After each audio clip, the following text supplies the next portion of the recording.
This is an area that's extremely vulnerable to flooding. Half of the watershed is in Nogales, Arizona, and half of the watershed is in Nogales-Sonora, Mexico. Fallecimientos de personas que son arrastradas por el arroyo. Los arroyos coinciden con las calles, coinciden con el sistema de drenaje sanitario en Nogales-Sonora. De proteger la infraestructura, se está involucrando a la comunidad y eso permite que se apropien del problema y por lo mismo de la solución. This is Ambos Nogales, twin cities on opposite sides of the US-Mexico border with a shared problem. For over 100 years, flooding has caused damage, ruined livelihoods, and taken lives. But new research suggests that flooding hazards can be mitigated using rock detention structures and green infrastructure.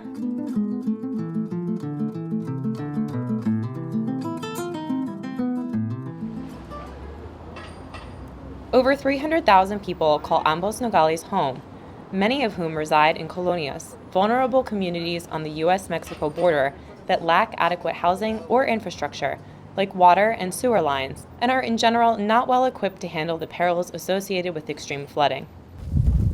Oh, this is pretty. You can kind of see how gentle the creek is flowing in here. Dr. Lauren Norman of the U.S. Geological Survey has been working with partners on both sides of the border to study the hydrology of Ambos Nogales and the effectiveness of using nature-based solutions to mitigate the effects of flooding.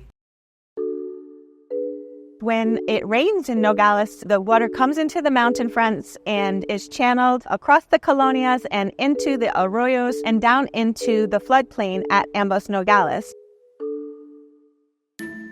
Our biggest obstacle to addressing flooding in Ambos Nogales is that people are already living in the floodplains and more move in every day. Because necessity is the mother of invention, we began to brainstorm about how we could use science to design nature-based solutions within the pre-existing city boundaries and around the people that were living there. So when I started working in Nogales 15 years ago, the installation of gabions was suggested and the USGS was hired to identify the best location using models, and partners installed them to the best spots. The most exciting part about this research is that we were developing this idea of a sponge city long before it became popular. Sponge cities incorporate multiple low-tech, nature-based solutions to reduce flooding, filter polluted stormwater, and create more green space. Gabions and green infrastructure help to regulate water and store it within the system's sponge for longer periods of time, allowing it to slowly release downstream. Working binationally with multiple stakeholders for decades, we're identifying where water wants to go and prioritizing that space for water harvesting on the landscape.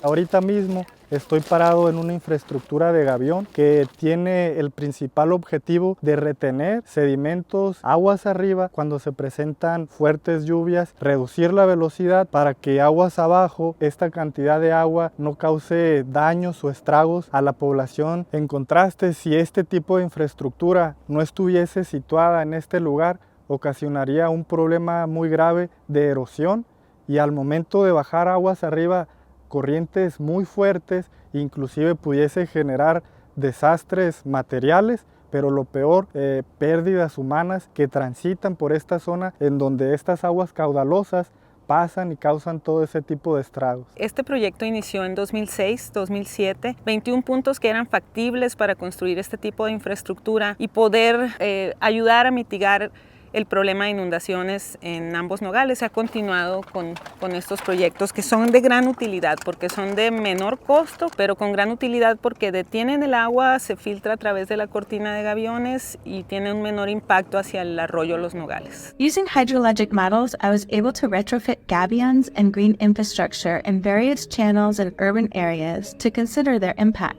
Our models showed that gabion rock detention structures can reduce the high peak flows for smaller rainfall events by a half and have some impact on larger events. The model also predicted that gabions would reduce sediment, which would help improve water quality downstream and reduce impact on the existing sewer and water lines. This natural infrastructure lowers peak flows and helps to negate overbank flows that can be hazardous and even deadly. The models also portray the proposed urban green infrastructure to decrease runoff, peak flows, and sediment yield. Dr. Francisco Lara Valencia and Claudia Gil incorporated the USGS studies and modeling results into the first city plan for Nogales, Sonora. Since then, we've all been working to accommodate more natural and green infrastructure and sharing our ideas binationally.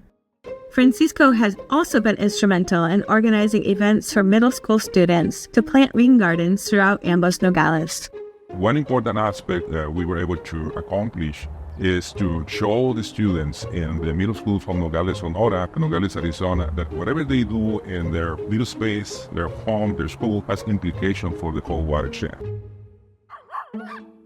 In 2004, I began working on the USGS Colonias Monitoring Program to identify colonias, which are rural environmental justice neighborhoods that lack adequate infrastructure. Due to lack of services, there are often concerns with the drinking water in these areas. We worked with students and professors on both sides of the border to compare lifestyles, water quality, potential disease, and perceived flood risk in the colonias and more affluent areas of Ambos Nogales. For example, in 2012, we found more E. coli concentrations in the colonias, but even the more affluent areas reported high rates of gastrointestinal illness and depicted coliform contamination that was significantly higher in the summer monsoon than in cooler winter months, suggesting climate-related and flooding impacts on the drinking water supply. 10 years later, we explored binational community perceptions of flooding and preferences for watershed management to address the flooding, and found that residents themselves recommend awareness campaigns and more implementation of green infrastructure and natural infrastructure in dryland streams to manage the stormwater runoff. When we talk to kids here in Nogales, Arizona, and we ask them about what do you do when it rains in the area, and they said, well, I'm very careful in not going across the border because I know it's dangerous. But many of them had to do because they live over there, because they have their tias, their moms, their homes on the other side of the border. En el tema de agua de lluvia, entonces pudiera parecer difícil resolver un problema del otro lado de la frontera con regulaciones diferentes. Sin embargo, la colaboración de un equipo y de las autoridades de ambos lados de la frontera, de instituciones binacionales, nos han fortalecido para poder trabajar de manera como conjunta y trabajar como una sola, no como dos ciudades, porque el agua no respeta fronteras, no la respeta. I've been fortunate to work with such productive and innovative people on both sides of the border here. The USGS has been working with federal, state, and local partners to support successful, nature-based solutions to the flooding in Ambos Nogales for the past 2 decades. We've really made a lot of progress in starting this sponge city, but there's still a lot more to do and more to understand.